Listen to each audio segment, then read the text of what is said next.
Hi friends, मैं Gokul Rathore English stenographer आपका Gokul Rathore stenography and typing institute पे हार्दिक स्वागत करता हूँ। दोस्तों, आज हम डिक्टेशन प्रैक्टिस करेंगे। Exercise number 29 from sir Kailash Chandra magazine and speed होगी 100 WPM to 105 WPM। Okay friends, so start करते हैं। Start. If we scan the history of the railways in this country, you will see that it was the presidency towns Bombay, Madras and Calcutta that determined the pattern of our railways as well as of our industrial and economic growth. The British, when they landed in this country, established trading centers called forts. In Chennai, it was Fort St. George. In Calcutta, it was Fort St. William. And in Mumbai, it was merely a fort, and there was one in Surat also.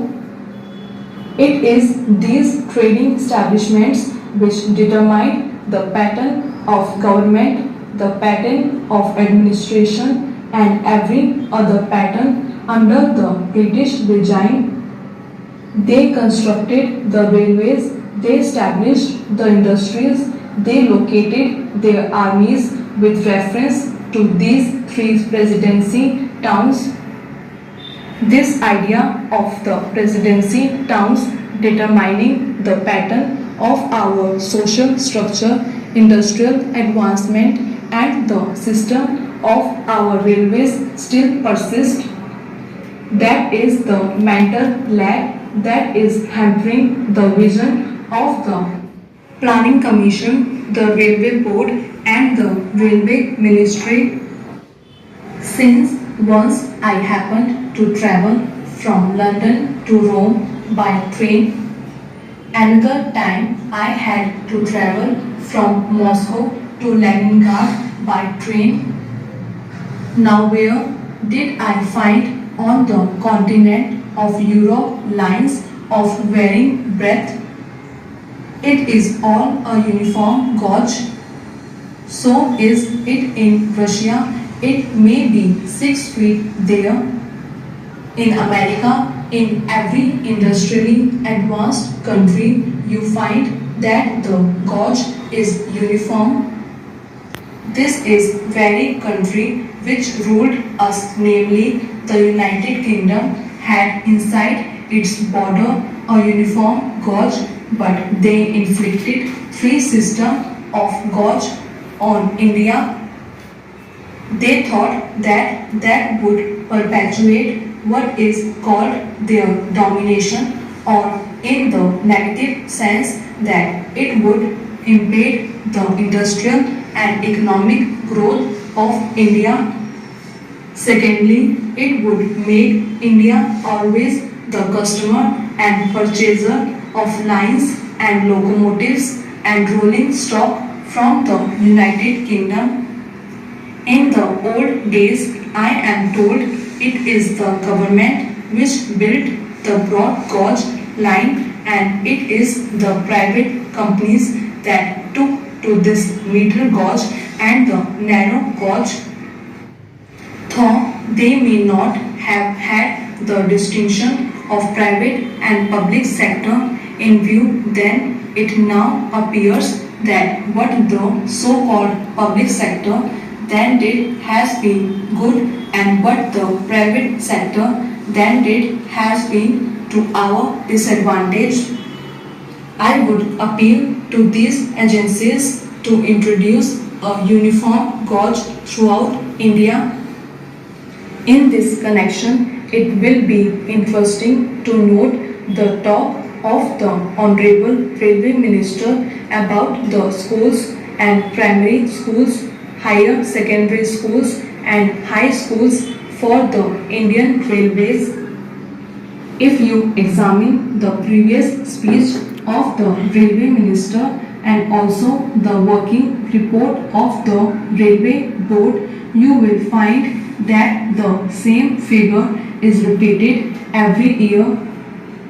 I have examined the figures and I find that this year only 16 schools have been added, out of which 13 are primary schools, one is a higher secondary school and two are middle or high schools.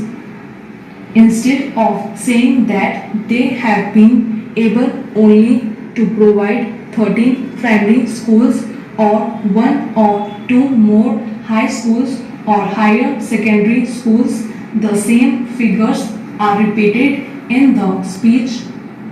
Although the Railway Board has all along been saying that education is the responsibility of the state and therefore the Railway Board does not own this responsibility, I would like to remind the Railway Minister about the agreement reached between the National Federation of the Railwaymen and the Railway Board in the year 2013, according to which the Railway Board undertook to provide primary schools for the education of the children of railway employees.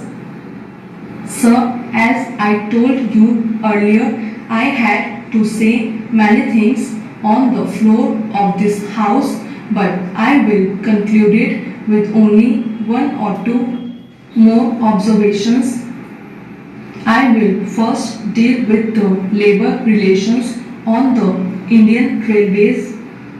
I slightly differ from my honorable friend when he quoted me as saying that the permanent negotiating machinery has completely failed. It is a fact that this machinery is not functioning satisfactorily. At certain places it has failed. There is no doubt about it. But I would say in this house most frankly that at the board's level this machinery has been working successfully. But this is not the position so far as the zonal railways are concerned. I do not say that in all the zonal railways, if it is so, but in certain zonal railways and in most of the divisions of these railways, it has failed. I was expecting that the railway minister would examine the working of this machinery in all the railways. What is the greatest defect in this machinery? This machinery suffers to the extent that at the board level, if there is difference of opinion between the railway board and the railway labor, no arbitration machinery is provided to settle the dispute. The provision in this machinery is that as and when an occasion arises, an ad hoc tribunal would be set up by government